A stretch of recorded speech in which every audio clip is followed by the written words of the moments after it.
beaches. This is a live look at Ocean Isle Beach as Tropical Storm Debby moves slowly up the East Coast at a walking pace. Good afternoon, everyone. Thanks for joining us. I'm Renee Chu.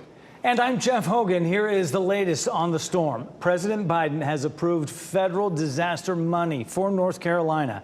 Governor Roy Cooper has activated more than 350 soldiers and airmen from the NC National Guard. 17 swiftwater rescue teams have also been deployed if needed. We have crews tracking the storm in our studio, live on the roads around the Triangle and at the beaches, including Wrightsville and Ocean Isle. Let's start with meteorologist Elizabeth Gardner and the changes in this forecast with new information from the National Hurricane Center.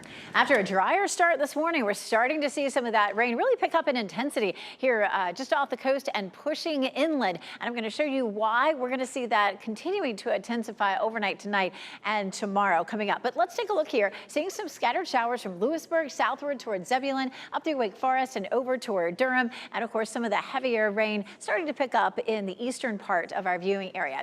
As of 11 a.m., the storm was 55 miles southeast of Charleston with winds at 60 miles per hour. So it did increase in intensity just slightly from the previous advisory. It is moving northeast at 5 miles per hour. And it does look like in the forecast, it could increase by this evening up to 65 mile per hour winds. So it may strengthen just slightly as it makes landfall in between Myrtle Beach and Charleston. So some wind damage is possible with winds at that speed. It'll continue to move in across Florence overnight and into early tomorrow. And out ahead of the center of the circulation is where all the rain is. So that slowly moves up through South Carolina, pushing a lot of rain into our area. And then it gets swept up by a trough or a weak cold front, and that will start to accelerate it quickly. And so that's the one thing that we're seeing different in this new update. At 8 a.m. Friday, it has winds at 35 miles per hour, but it is in Virginia instead of sitting over North Carolina. We're going to talk about some more of the implications of that coming up. But I wanted to take you back. I was going to show you where Amy is. Meteorologist Amy Wilmoth is actually down near the South Carolina, North Carolina line, driving down I-95. And Amy, of course, you spent some time in Charleston with all of that flooding, but I saw this morning how it had started to go down. But I know now you're getting back into some heavy rain. That's right. We left Charleston where they lifted the curfew this morning. So Charleston is doing much better. It's back open. And now we're headed back home so that we can be in our area to cover the storm through the day tomorrow in the storm tracker. So we are on I-95. We just crossed over into North Carolina. So we're headed north, and we've kind of been getting bands of rain. At times it's fairly heavy, but so far we haven't had really any issues at all driving on I-95. The road is wet, but I haven't even seen any ponding as of yet. Now I expect that that's going to worsen over the next 24 hours or so. And again, we'll be back in the area later on this evening, and we'll have more coverage from the WRAL Storm Tracker. Elizabeth?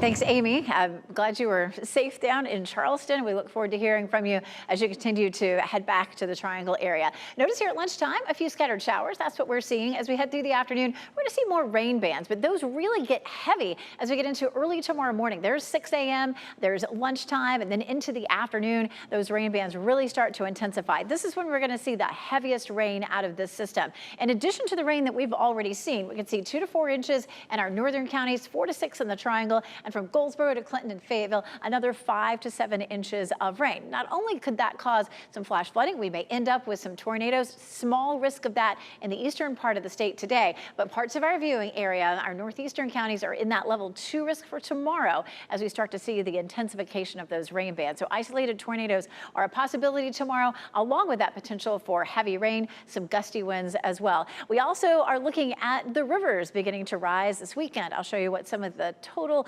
crests could be coming up. This is a giant system. So let's go down to Myrtle Beach right now. WRAL's Chelsea Donovan is there checking on conditions for us. And Chelsea, the wind is up, and I know that because we just watched you chase your hat down the beach. We good?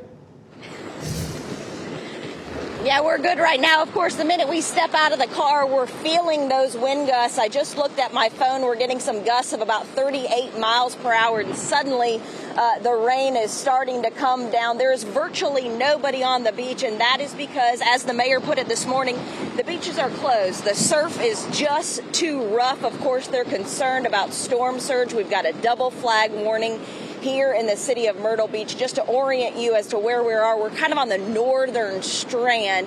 If you look up the beach, there's a couple folks taking pictures. A lot of people planned their vacation for this week before the kids go back to school. And obviously their vacation is looking a little bit different than what they planned. It's a far cry from what we showed you yesterday, where they were still getting in some sun and some fun. A lot different today. We'll show you some video we shot this morning kind of on the southern part of the strand by the boardwalk. You can see the windy conditions all morning long. We noticed that first thing when we came onto the beach this morning. Just the wind and the rain and virtually not a soul out here, and that's a good thing. I talked to the mayor this morning. You know, she said for the past 2 weeks, the city here has been preparing, taking lifeguard stands off the beach, garbage cans, lowering retention ponds. She likens this storm to Dorian as well as Florence, and also to October of 2015 with the remnants of Hurricane Joaquin. So she's basically saying, hunker down, stay put. We're not out of the woods just yet. Take a listen. And this is going to be a significant rain event for us. And the way that the storm is just stalling over us for days, we are really concerned about the amount of water that we will have, as well as how it will impact the North Carolina rivers and ultimately impact us here in the next coming week. Yeah, so as she said, this could impact folks here in Myrtle Beach, maybe not today or tomorrow, but as those floodwaters come down, that torrential rain, it's going to cause quite an impact over the next few weeks. We want to mention right now that we know that Horry County has got their Emergency Operations Center fully activated. That means they've got resources and people ready to go to deploy wherever that might be. They've got 11 shelters that have just now opened here in South Carolina, none in Horry County right now. And right now there are no evacuations. But again, you do not want to be out in this, walking the beach or on the roadways. Best right now to stay put. We're live in Myrtle Beach. Chelsea Donovan, WRAL News. New within the last hour, there is no longer a storm surge or watch for our coastline. And this morning, the coast didn't get as much rain from Debby as expected, but there is more to come. WRAL's Grace Holland is live at Ocean Isle Beach right now, where some folks have decided to stay and ride out the storm. Grace, how are things looking? Renee, in the last 10 minutes or so, the winds have started to pick up, as you can see, but it still remains pretty clear rain-wise. We've seen that for quite some time now. We even saw the sun peeking through within the last hour, so you might see some of these kids that are playing in this tide pool here to my left. People just trying to make the best out of their vacations. Don't worry, the parents are here. They were keeping them out of the surf, which, of course, there are still those red flags warnings, but travelers are really just trying to make the best out of their trips here. I want to show you this video from earlier. Look at this. Someone was even fishing in the water. Lots more people were walking up and down the beach, getting a look at things. But as the day has moved closer to lunchtime, people are just trying to have a beach day as best they can. One woman visiting from the western part of the state said she took about a mile walk up the beach this morning, and she said she is feeling very optimistic about their family's decision to stay. You know what? I was just thinking as I walked down the beach, we get to do so many different things because the weather's not good. We get to play board games, we get to read books, we get to bond. So I'm not afraid of the storm here. I don't think we have anything to worry about, do we? All right, that still remains to be seen, but things are looking nice right now. Like I said, those red flags are flying, so be careful out on the beaches. No swimming due to that current risk out there. You don't want to take that risk. And back out here live, just a few minutes before we came on here, I went and spoke to the mayor. She got an update at 10 a.m. She says the forecast is looking drier than what they were expecting. Some dry air has kind of changed things a little bit. So again, they're feeling optimistic about the conditions that we'll see here and that lesser risk of storm surge. Live in Ocean Isle, I'm Grace Holland, WRAL News. And right now we also have a crew at Wrightsville Beach feeling some strong winds just like this morning. WRAL's Kelsey Coffey is there live for us right now. And Kelsey, I know that wave has come, or the rains have come in waves for you, but the surf has kicked up pretty good behind you now. Jeff, now we're experiencing some rain. We didn't see any rain really throughout the morning, except for one time at 4:30, and now we have a downpour. So you can see that heavy surf here beside me. We've experienced wind all throughout the morning, but we'll give you a look now at video of a man trying to get back to his kayak after it overturned. This happened this morning. We spoke with him once he was able to get out of the water. He's okay now. You can see him there wearing a life jacket. A park ranger drove up to check on him once he got back to shore. He came up and talked to me after I came out, said you couldn't get out.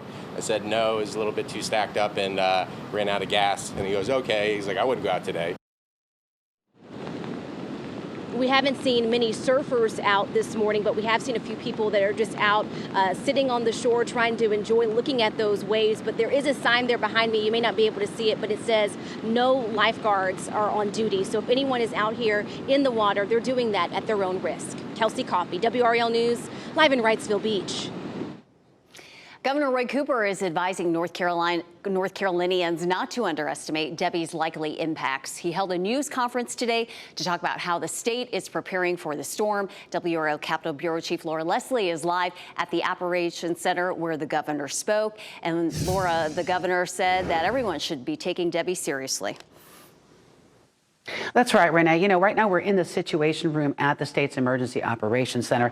This is where the leaders of agencies across state government get information and coordinate their decisions about storm response. It's pretty empty right now, but we're told there are about 150 people in here for this morning's briefing.